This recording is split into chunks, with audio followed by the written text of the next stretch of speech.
আল্লাহ তাআলাই রাত, দিন, সূরজ ও চাঁদকে পয়দা করেছেন।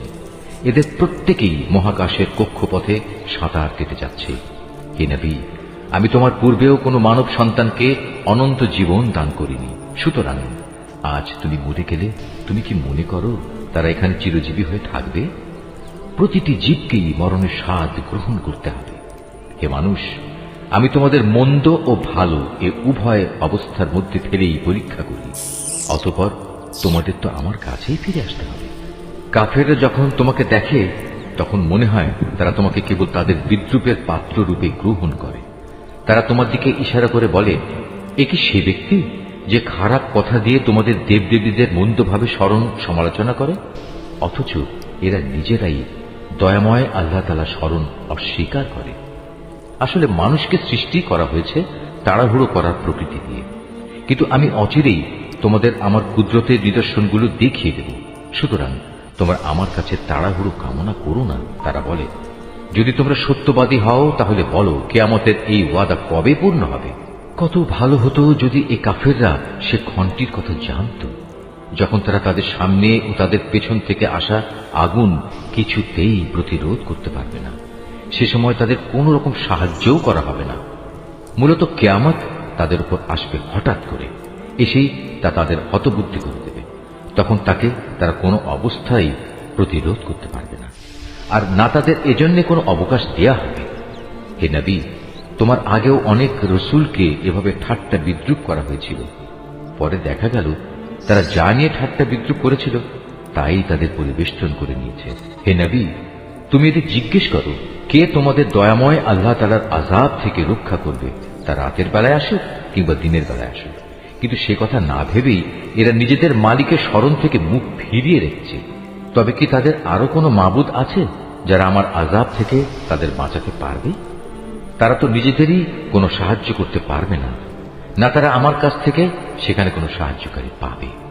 মূলত আমি এদের এবং এদের পিতৃপুরুষদের যাবতীয় ভোগ সম্ভার দান করে যাচ্ছিলাম, এবং এভাবে এদের উপর দিয়ে সমৃদ্ধির এক দীর্ঘ সময় অতিবাহিত হয়ে গেছে। এখন কি তারা দেখতে পাচ্ছে না আমি জমিনকে চারিদিক থেকে তাদের উপর সংকুচিত করে আনছি? তারপরেও কি তারা বিজয়ী হবে বলে আশা করে? হে নবী, তুমি বলো, আমি তো শুধু ওহী দিয়ে তোমাদের জাহান্নামের ভয় দেখাই, কিন্তু এরা হচ্ছে বধির, তাই এদের সতর্ক করা হলেও এরা সে সতর্কবাণী শুনতে পায় না।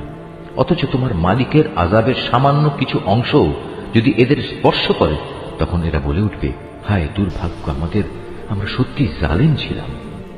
কিয়ামতের দিন আমি ন্যায় বিচারের জন্য একটি মানদণ্ড স্থাপন করব।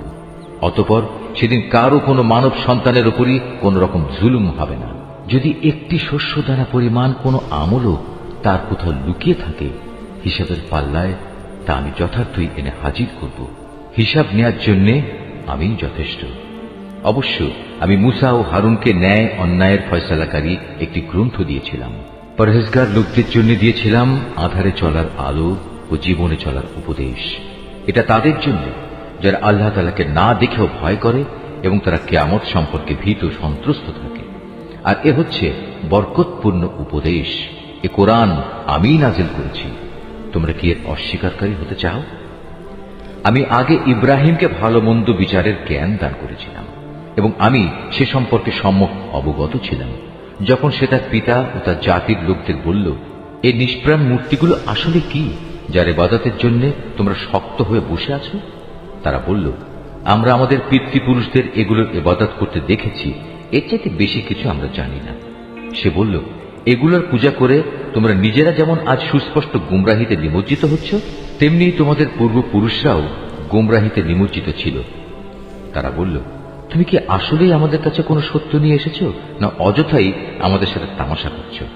সে বলল, না, এটা কোনো তামাশা বিষয় নয়, বরং তোমাদের মালিক যিনি, তিনিই আসমান সমূহ ও জমিনের মালিক, তিনিই এগুলো সৃষ্টি করেছেন, আর আমি নিজেই হচ্ছি এ ব্যাপারে সাক্ষীদের একজন।